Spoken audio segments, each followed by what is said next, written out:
get through this really quick, but still hit on all of the important details for you guys. So I'm Sarah Marketon from the small town of Howard Lake, Minnesota, and I spent my summer at the International Livestock Research Institute in Addis Ababa, Ethiopia. As you can see, you can kind of guesstimate where Washington, D.C. is over there in North America, and that's where I left from. I flew from Minneapolis to Washington, D.C., and then flew all the way over to Addis Ababa in Ethiopia in Eastern Africa. I left on June 10th, which is actually the day after I got done with high school, and, well, junior year, I'm a senior right now, so I'm still in high school, but I flew 3 hours to Washington, D.C., then 17 hours over to Ethiopia, where I spent 2 months working at ILRI, and then August 8th, I flew back home to the U.S. A little bit about ILRI. It's headquartered in Nairobi, Kenya, but I was actually at the Ethiopian branch, which has livestock as well as forage research. I worked in the biotechnology department on 2 different projects. One was trying to eliminate poultry diseases, and another was improving sheep genetics. And they are connected to many research stations across Ethiopia, such as the Ethiopian Institute for Agricultural Research, where I got to spend 10 days. Here are just a few pictures of the campus. As you can see, it's very green, green trees, green grass. It looks very similar to Minnesota, which I was not expecting when I first got there. Here's their traditional food, wat and injera, and of course everything is eaten with your hands, including that fried tilapia over there. So my first project was Chicken Health for Development, and I worked with a group from the UK. This was when I actually got to go down to the Ethiopian Institute for Agricultural Research in a town called Debrecen, and I spent 10 days there helping them with data entry, running ELISA tests, as well as doing blood smears. And here are just a couple pictures from my time there at the market and going to get some fresh bread.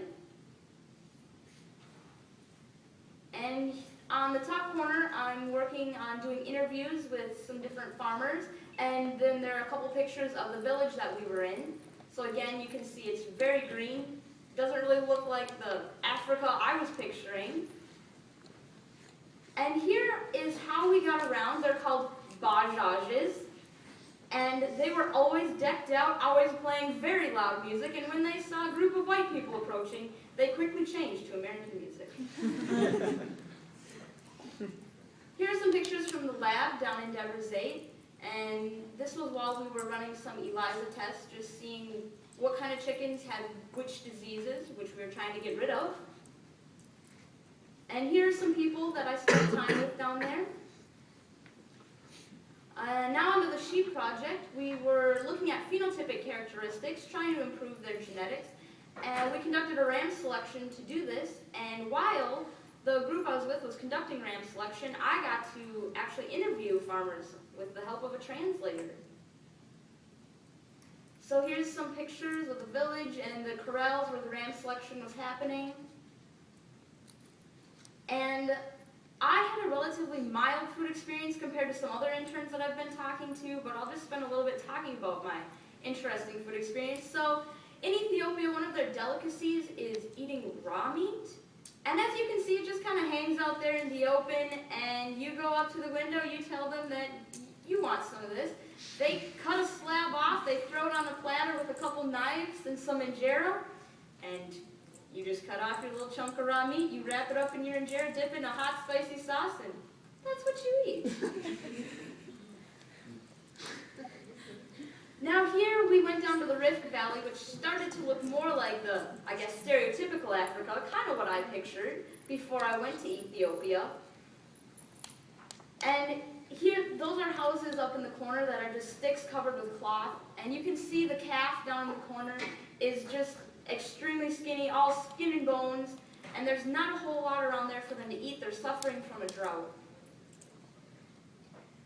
And moving on to going back to the capital, I met a family that has 2 kids going to college in Boston this fall, so they found it entertaining to have a connection to the U.S., and I found it great to have a connection back to Ethiopia. So they took me around to go shopping, got my hair braided, got to participate in a coffee ceremony, They let me try my hand at pouring coffee, and I'm glad to say that I didn't spill any, so that was good. And I just want to say thank you to the World Food Prize, to Ilri, to Lisa, my supervisor, Dr. Tadela Desi, and everyone who made my internship possible. And before I conclude today, I'd like to just talk to everyone here for the Global Youth Institute and tell you guys that if you're worried about this internship being something that you can't handle, you hear the interns up here using big fancy words that you can't even begin to pronounce, don't worry about it, because we're just regular people like everyone else is. And, you know, when we go there, we're scared of big words also, and we don't know what they mean. So what do? We get out our laptops and we Google these words. So don't worry about it, and just apply for the internship. It's a great experience, and it'll definitely change your life.